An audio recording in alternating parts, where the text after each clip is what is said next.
예수님의 설교. 제목, 하나님의 때가 최고의 때입니다. 전 세계의 시청자 여러분, 시간 내주셔서 감사합니다.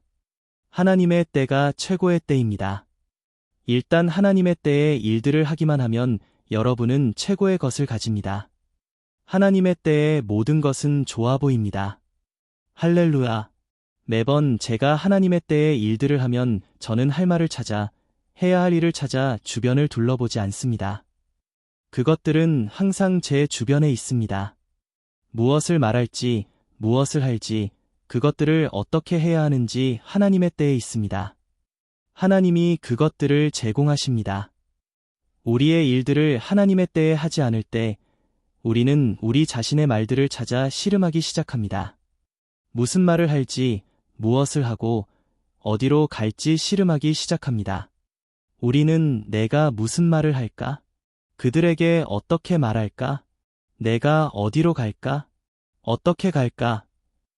라고 생각하며 우리의 분별력을 사용하기 시작합니다. 우리가 하나님의 때에 일들을 하지 않고 우리 자신의 때에 일들을 할 때 그것은 항상 우리의 몫입니다. 생각하기, 추론하기, 모든 것이 항상 매우 힘듭니다. 여러분이 무엇이든 하나님의 때에 하면 여러분은 그것들이 쉽다는 것을 발견할 것입니다. 하지만 여러분이 여러분 자신의 때에 일들을 하면 그것은 결국 질병, 질환, 심장마비를 일으키고 여러분의 정력, 능력, 노력, 갈등, 압박을 요구합니다. 왜냐하면 그것을 하는 사람은 여러분이기 때문입니다. 여러분은 매우 지치게 됩니다. 하나님의 때가 최고의 때입니다. 여러분이 하나님의 때에 잠들 때 여러분은 놀라운 꿈을 꿉니다. 악몽이 아닙니다. 여러분이 하나님의 때에 일들을 하면 믿음이 일할 수 있습니다. 여러분은 여러분의 믿음을 그의 뜻에 따라 두세요. 옆 사람에게 말하세요. 당신의 믿음을 그의 뜻에 따라 그에게 두세요. 당신의 믿음을 그의 약속에 따라 그에게 두세요. 당신의 믿음을 그의 때에 따라 그에게 두세요. 앉으셔도 좋습니다. 그의 뜻이 없이는, 그의 약속이 없이는, 그의 때가 없이는 믿음은 쓸모가 없습니다. 저는 그를 믿습니다. 그래요. 여러분이 하고 있는 일을 그의 때에 하고 있나요? 그의 뜻이 없이는 믿음은 실제가 아닙니다. 그의 약속이 없이는 믿음은 실제가 아닙니다. 그의 때가 없이는 믿음은 실제가 아닙니다. 저는 믿음이 있습니다. 그 믿음은 반드시 그에 대한 것이어야 합니다. 그의 뜻, 그의 약속과 때. 따라해보세요. 믿음은 그의 뜻이 없이는 실제가 아닙니다. 믿음은 그의 약속이 없이는 실제가 아닙니다. 믿음은 그의 때가 없이는 실제가 아닙니다. 하나님을 믿으세요. 하나님을 믿으면 모든 일이 가능합니다. 하나님을 믿으세요. 여러분은 하나님을 그의 뜻에서 분리할 수 없습니다. 여러분은 하나님을 그의 약속에서 분리할 수 없습니다. 여러분은 하나님을 그의 때에서 분리할 수 없습니다. 그러므로 믿음은 그의 뜻과 약속과 그의 때를 믿는 것입니다. 우리가 어디로 가고 있나요? 사실이 이렇다면 많은 그리스도인은 함정에 빠진 것으로 보입니다. 왜냐하면 그들은 자신들이 섬기는 하나님을 모릅니다. 믿음은 하나님의 뜻이 없이는 실제가 아닙니다. 여러분은 그의 뜻을 알아야만 하고 그를 믿어야 합니다. 하나님 뜻 없이 믿음은 실제가 아닙니다. 하나님의 뜻은 하나님의 약속과 동일하다는 것을 기억하세요. 그의 때도 그렇습니다. 여러분은 그가 여러분을 따라오도록, 여러분과 함께 하도록, 여러분을 보호하도록, 여러분의 말을 듣도록 그의 때에 일들을 해야 합니다. 그의 때에 그를 믿습니다. 이것은 여러분이 그의 때를 믿는다는 것입니다. 여러분은 여러분의 믿음을 그의 때, 그의 뜻, 그의 약속들에 둡니까? 믿음의 팔찌, 여러분이 갖고 있는 것, 여러분의 것은 어디에 있나요? 좋아요. 오세요. 여기 신사분의 것을 봅시다. 그들에게 보여주세요. 맙서사, 무슨 말을 하고 있나요? 저를 더 가져가시고 주님으로 채워주세요. 저는 당신이 아침부터 봐온 모든 것을 믿기를 원합니다. 사람들의 간증, 그리고 우리가 봐온 하나님의 뜻, 우리가 봐온 하나님의 약속들, 이 모든 것은 하나님의 때였기 때문에 일어났습니다. 그것들은 하나님의 약속입니다. 그것들은 하나님의 뜻입니다. 우리는 그것들을 살펴보고 있었습니다. 얼마나 놀라운 축복인가요? 그것들은 당신이 묵상하던 것입니다. 저는 여러분에게 하나님 말씀은 묵상으로 우리의 일부분이 된다고 말했습니다. 하나님의 말씀은 묵상으로 저의 일부분이 됩니다. 그것이 유일한 방법입니다. 하나님 말씀은 생각에 의해서 저의 일부분이 되는 것이 아닙니다. 저는 여러분에게 생각에 관해서 말했습니다. 여러분은 하나님의 말씀이 아니라 여러분의 상황에 관해서만 생각할 수 있습니다. 왜냐하면 묵상은 하늘의 집에 관한 것이고 생각은 땅의 집에 관한 것이기 때문입니다. 여러분이 생각하고 있을 때 여러분은 아직 이 세상에 머물러 있습니다. 여러분은 아직 이곳에 우리와 함께 있습니다. 하지만 여러분이 묵상할 때 여러분은 여기 우리 중에 있지 않습니다. 묵상의 마음의 것입니다. 그것은 우리의 영의 것입니다. 여러분의 마음이 말씀에 따라 행하기 위해서 묵상해야 합니다. 그러니까 마음은 여러분의 영을 뜻합니다. 묵상은 마음의 것입니다. 마음은 사람의 영입니다. 여러분의 마음이 말씀에 따라 행하기 위해서 여러분은 반드시 말씀을 묵상해야 하고 그것을 여러분의 마음속에서 다지고 또 다져야만 합니다. 묵상만이 말씀이 여러분의 마음을 지배할 수 있는 유일한 길입니다. 말씀이 여러분의 마음을 지배할 때 그것은 여러분의 행실과 성품에 영향을 줍니다. 여러분은 그런 방식으로 행동하기 시작합니다. 하나님의 말씀은 말합니다. 신실하여라. 그리고 여러분은 자신이 신실한 것을 보기 시작합니다. 묵상은 여러분의 행실에 영향을 줍니다. 축사해달라고 호소하는 여러분들, 저는 다시는 담배 피우고 싶지 않습니다. 하나님 말씀을 묵상하세요. 어느새 하나님 말씀이 담배 피면 안 돼 라고 말할 것입니다. 여러분은 그렇게 행동하기 시작할 것입니다. 그것이 자가 축사입니다. 아시겠어요? 말씀이 여러분의 입이 아니라 여러분의 마음을 지배할 때, 말씀이 여러분의 마음을 지배할 때, 마음은 사람의 영입니다. 말씀이 여러분의 영을 지배할 때, 그것은 여러분의 행실과 성품에 영향을 줍니다. 묵상은 하나님을 방문함이란 것을 잊지 마세요. 자신에게 말하세요. 묵상은 하나님을 방문함이란 것을 잊지 마세요. 말씀을 묵상하는 것은 하나님을 방문하는 것입니다. 다시 말하세요. 말씀을 묵상하는 것은 하나님을 방문하는 것입니다. 앉으셔도 좋습니다. 선생님, 감사합니다. 여러분은 하나님 말씀을 따르려고 애써왔어요. 하나님 말씀은 묵상으로 여러분의 일부분이 됩니다. 하나님 말씀이 여러분의 일부분이 되는 것은 하나님 말씀을 지식적으로 아는 것으로 되는 것이 아닙니다. 여러분은 알 것이고 그것을 설교할 것이고 그것을 가르칠 것입니다. 간단합니다. 말씀에 관한 많은 교사와 설교자들이 있지만 말씀이 그들의 일부가 아닙니다. 여러분은 하나님 말씀이 여러분의 일부분이 아니라는 뜻을 압니다. 오직 말씀이 여러분의 일부분이 될 때만 여러분은 말씀대로 살 수 있습니다. 오직 말씀이 여러분의 일부분이 될 때만 여러분은 하나님 말씀 따라 살 수 있습니다. 말씀은 오직 여러분을 지배할 때만 여러분을 다스릴 수 있습니다.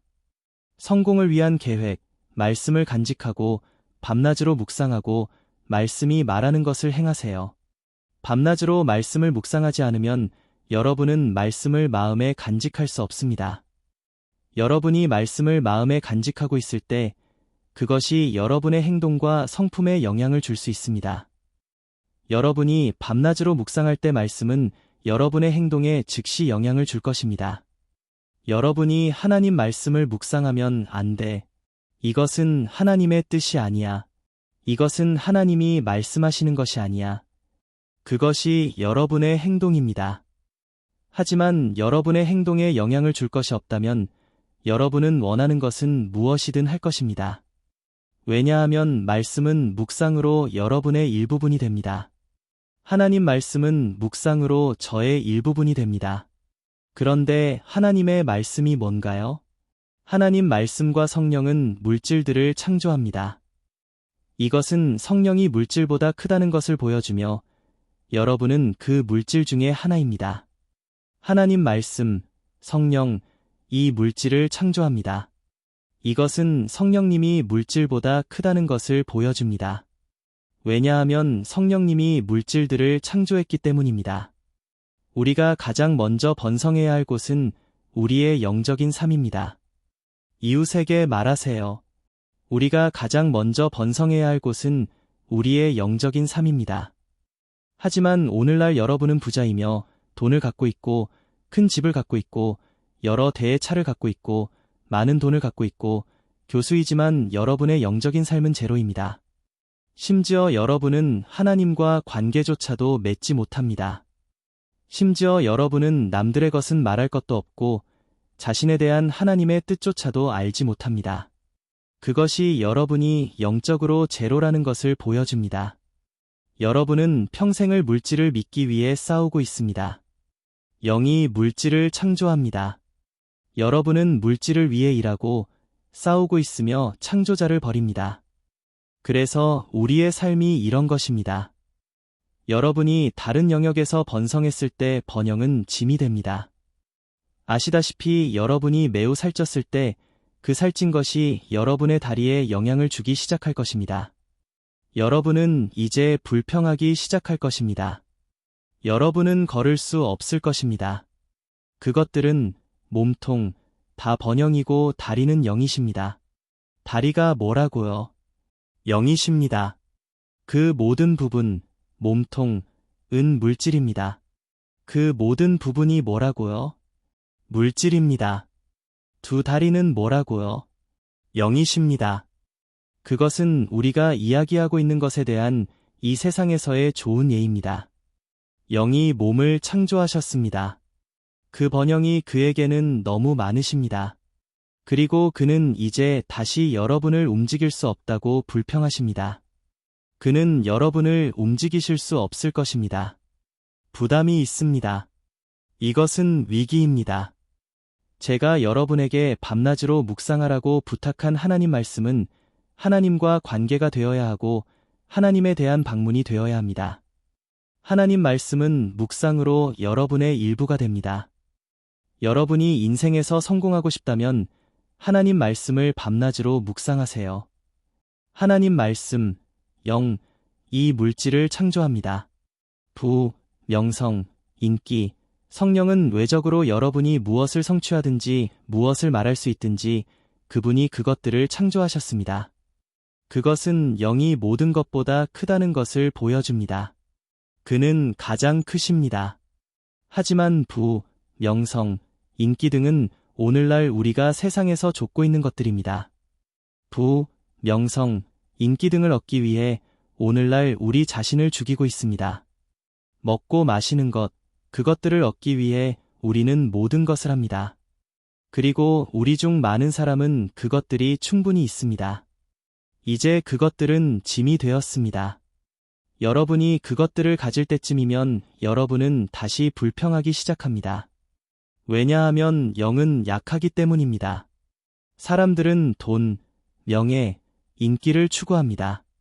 이제 그들이 유명해지고 부자가 되면 그들은 다시 불평하기 시작합니다. 왜냐하면 그들의 영적인 삶이 제로이기 때문입니다. 여러분은 하나님 말씀과 성령 위에 기초를 세우고 있습니다. 여러분을 축복합니다.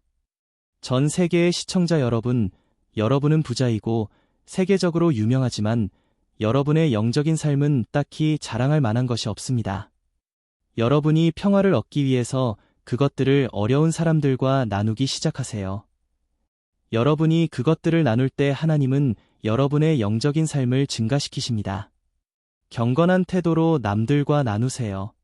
남들과 나누세요. 하나님은 손이 없지만 여러분의 손으로 주십니다. 그분은 돈이 없지만 여러분의 돈으로 나눠주십니다. 경건한 태도로 남들과 나누세요. 여러분이 남들과 나눌 때 여러분의 영적인 삶은 증가하기 시작합니다. 여러분의 시간을 남들과 나누세요. 여러분의 힘을 남들과 나누세요. 여러분의 부를 남들과 나누세요. 여러분의 지혜를 남들과 나누세요. 그것들을 남들과 나누세요. 여러분은 남들을 축복하기 위해 축복받았습니다. 여러분은 여러분의 삶에 의존하는 것을 받기 위해 이곳에 있습니다. 여러분은 여러분의 삶에 의존하는 것을 주는 법도 배워야 합니다. 여러분은 여러분의 삶에 의존하는 것을 계속 받지만 여러분이 필요 없는 것을 계속 줍니다. 제 말이 맞나요? 여러분이 주는 것은 여러분이 필요로 하지 않는 것들입니다. 여러분이 그것들을 줄 때 느낌이 없습니다. 준다는 것은 희생과 관계 있는데 말입니다. 그리고 희생하지 않고 주는 것은 주는 것이 아닙니다. 아브라함을 보세요. 여러분은 반드시 희생해야 합니다. 여러분은 반드시 고통을 느껴야 해요. 고통은 반드시 와야 합니다. 여러분은 반드시 그 고통을 느껴야 합니다. 여러분이 아무리 부자라도 그것을 줄 때 여러분은 그것을 느낍니다. 여러분이 뭔가를 줄 때 느끼지 못한다면 여러분은 주는 것이 아닙니다. 모든 참된 나눔은 반드시 희생을 동반해야 합니다. 여러분이 이 균형을 맞출 수 있게 되면 여러분의 나눔은 하나님께 상을 받을 것입니다. 여러분이 주는 것이 어떻게 된다고요? 상을 받습니다. 주는 것은 우리의 운명을 새로 만듭니다. 옆 사람에게 말하세요. 주는 것은 우리의 운명을 새로 만듭니다. 주는 것은 우리의 운명을 새로 만듭니다. 안 들려요. 주는 것은 우리의 운명을 새로 만듭니다. 여러분은 주는 것으로 여러분의 운명을 새로 만들고 있습니다. 감사합니다. 묵상, TV 조슈아 선지자가 가장 강조하는 것은 묵상입니다. TV 조슈아 선지자의 묵상의 정의는 이 책의 367쪽 마지막 줄에 나온 대로 오직 하나님 말씀에만 초점을 맞추는 것입니다. 묵상을 다르게 표현하면 하나님 말씀만 상상하는 것입니다.